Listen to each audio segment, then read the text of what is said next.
देश दुनिया के सामने ये निर्मम घटना एक घटी है। देश में कभी निर्भया कांड हुआ, कभी नैना साहनी कांड हुआ। आज ये जो एक घटना हत्या की, बलात्कार की हुई है, ये घटना उन सभी घटनाओं को पीछे छोड़ती है और समाज को शर्मसार कर रही है। मुजफ्फरपुर जिले का पारू विधानसभा क्षेत्र है, पारू थाना क्षेत्र के अंतर्गत ये घटना घटी है। ये लालू छपरा गांव है और उस गांव का ये नया टोला है। ये नया टोला में चमार समाज की बच्ची है, रविदास समाज की बच्ची है, जिसका नाम रूपा कुमारी है। उसको इसी गाँव के ही, जो की आइडेंटिफाइड हैं, यादव समाज के लोग हैं, संजय यादव नाम बताया जा रहा है। बच्ची कोई 9th क्लास की स्टूडेंट है, 14 साल उम्र है। उस बच्ची को रात्रि में आते हैं कुछ लोग और रिवाल्वर के जोर पर उसको उठा ले जाते हैं। ले जा करके सामूहिक बलात्कार करते हैं। बलात्कार करने के बाद बच्ची की हत्या करते हैं। हत्या करना, बलात्कार करना, ये तो होता रहा है, तमाम लड़कियों के साथ, बच्चियों के साथ ये होता रहा है। लेकिन ये घटना कोई, जैसे निर्भया कांड हुआ, कोई 4 शराबी थे और उसने बस में किसी बच्ची को पकड़ लिया और उन्होंने उसका रेप किया, मर्डर किया। जानी पहचानी बच्ची नहीं थी, जानते नहीं थे कि हम क्या कर रहे हैं। लेकिन आज ये जो मुजफ्फरपुर जिले के पारू थाना अंतर्गत क्षेत्र में ये घटना घटी है, ये तो जान पहचान के हुई है। इसी गांव के यादव समाज के बदमाश हैं, गुंडे हैं, और इसी समाज की बच्ची है।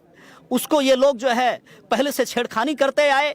जब नहीं मानी तो उसको रात्रि में उठा के लेकर जाते हैं, उसका सामूहिक बलात्कार करते हैं, रेप करते हैं। अरे इतना ही नहीं, उस बच्ची का वजाइना जो है चाकू से गोदते हैं। वो उस बच्ची का आस्तन काट देते हैं, उसके चेहरे पर चाकू से वार करते हैं, शरीर के अंग प्रत्यंग को छत बिछत कर देते हैं।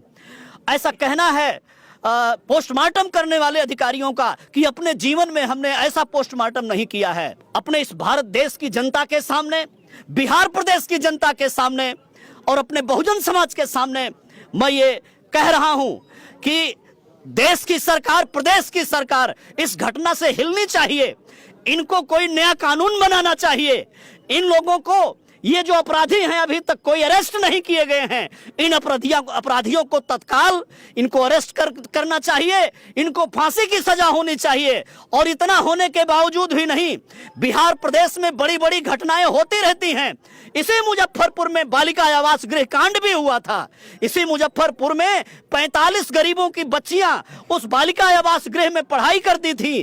किसी एजेंसी को जब शक हो गया, जांच किया गया, प्रेगनेंसी टेस्ट करवाई गई, 45 में से 42 बच्चियां प्रेग्नेंट पाई गई।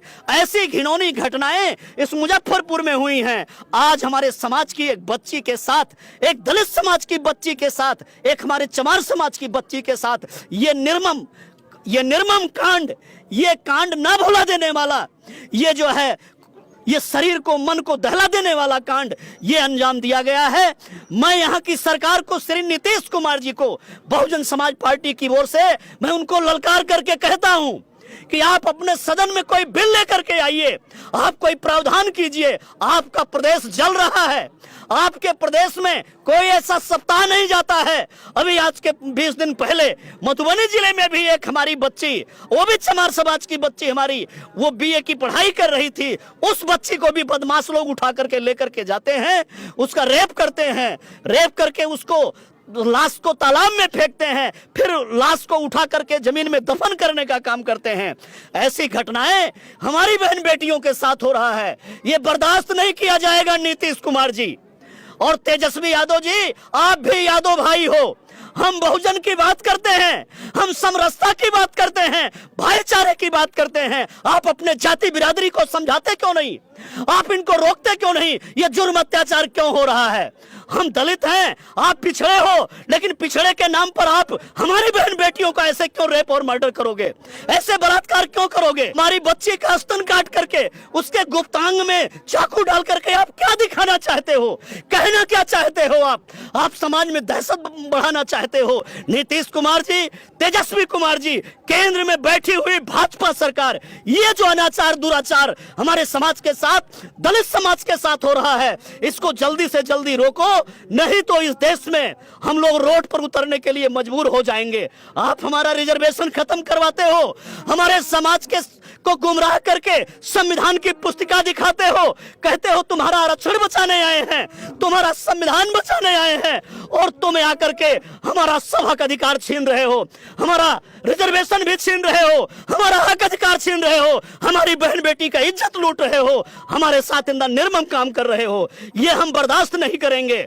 अगर इस पर जल्द से जल्द कार्यवाही नहीं हुई, न्याय नहीं दिया गया, और सिर्फ न्याय नहीं देना है, आप पकड़ लोगे बदमाश को, ले जाओगे, बंद कर दोगे, जेल में रखोगे, 2-4 महीने बाद फिर उनको छोड़ दोगे और फिर नए नए सबूत इकट्ठा करोगे। नहीं, नीतीश कुमार जी, आप सदन में कोई बिल लेकर के आइए और आप ऐसा कोई अध्यादेश लेकर के आइए, कोई कानून बनाइए कि इस बिहार में जो बिहार जल रहा है, ये जो जंगल राज बना हुआ है, इसको रोकिए। नीतीश कुमार जी के साथ तेजस्वी जी, आप भी विपक्ष में बैठे हुए हो, आप भी अपना रोल अदा करो, अपनी जाति बिरादरी को समझाओ, अपने यादों के नौजवानों को समझाओ, ये हमारी बहन बेटियों के साथ ऐसा बर्ताव न करने पाए। अगर आपने ये सब नहीं किया तो ये जनता देख रही है, हम लोग सोए हुए नहीं हैं, हम बर्दाश्त नहीं कर पा रहे हैं। हम बच्ची का फोटो देखकर, उसकी सीन देख करके हमसे बर्दाश्त नहीं हो रहा है। आप इस पर कुछ करो, नहीं तो हमको रोड पे उतरना पड़ेगा, आपका इलाज करना पड़ेगा। अरे इतना ही नहीं करेंगे, हम कुछ भी करेंगे, हम तुम्हारे घरों को छीन लेंगे, हम तुम्हारे घर में आग लगाएंगे। नहीं तो आप इस घटना को, इन सब चीजों को रोकने का काम करो। आप लोगों से कहूंगा कि ये दर्द हुआ है, कानूनी लड़ाई पहले लड़ेंगे, हम पहले कानूनी लड़ाई लड़ेंगे। अपने सीने पर आप लोग तब तक के लिए पत्थर रखो, अगर ये नहीं मानेंगे फिर हम अपना फैसला सुनाएंगे और उसके बाद हम इनसे बदला भी लेंगे अगर आवश्यकता पड़ेगी। ये बहुत गलत हुआ है, बहुत बुरा हुआ है हमारी बच्ची के साथ। हमारा मन साथ नहीं दे रहा है उस घटना को देखने के बाद। तो मैं इसी के साथ मीडिया बंधुओं से कहता हूं, आप लोग ये न्यूज देश दुनिया को दिखाइए, आप लोग बताइए देश दुनिया को। और जो लोग हमारे भाई मोबाइल के माध्यम से, क्योंकि फ्रंट का जो मीडिया है, जो नेशनलाइज मीडिया है, वो हमारे जुर्म अत्याचार को वो छुपाने की कोशिश करता है। आप लोग अपने मोबाइल के माध्यम से आप लोग इस खबर को पहुंचाइए शासन प्रशासन देश दुनिया के सामने। इसका कोई निचोड़ निकलना चाहिए, इसका कोई हल निकलना चाहिए, नहीं तो बहुत बुरा हुआ है, बहुत बुरा हुआ है। बर्दाश्त नहीं किया जा रहा है ऐसी घटना को, बड़ी मुश्किल से इसको अपने सीने पर पत्थर रख करके बर्दाश्त किया जा रहा है। एफआईआर दर्ज हुई है सर? आवेदन दिया गया है, अभी तक हमारे साथी लोग बताए हैं प्रॉपर एफआईआर दर्ज नहीं हुआ है, प्रॉपर कोई अभी तक कार्यवाही हुई नहीं है। ये घटना जो है कल की है, रात्रि की, परसों रात्रि की है, तीसरा दिन हो गया है, 3 दिन हो गया है, और 3 दिन में भी यहाँ के विधायक, जो लोग विधायक का चुनाव लड़े, वो आरजेडी के लोग, जेडीयू के बड़े बड़े नेता, अरे इस केस को रफा दफा करवाने में लगे हुए थे। ये तो हमारे कार्यकर्ता यहाँ पहुंचे, सब इकट्ठा हुए, उसके बाद कोई एसएचओ, कोई पुलिस यहाँ दिखाई पड़ी है, कोई झांकने वाला नहीं था। प्रशासन की लापरवाही दिखाई, प्रशासन कोई झांकने वाला नहीं था। इतनी बड़ी लापरवाही प्रशासन की है कि इतने निर्भया कांड से भी ज्यादा ये घिनौने कृत्य को दफन करने की कोशिश किया जा रहा है, छुपाने की कोशिश किया जा रहा है। हम ये सारी घटना को हम अपने लीडर बहुजन समाज पार्टी के राष्ट्रीय अध्यक्ष माननीय बहन जी को रिपोर्ट करेंगे। हम यहाँ से लेकर के और पटना तक नहीं, दिल्ली तक की लड़ाई लड़ेंगे। हम इनको चेताने का प्रयास करेंगे कि ऐसी घटनाएं बिहार के जिलों में रुकनी चाहिए। ये बहुत बुरा हुआ है, बहुत गलत है, ऐसा नहीं होना चाहिए, ये बर्दाश्त कतई नहीं किया जाए।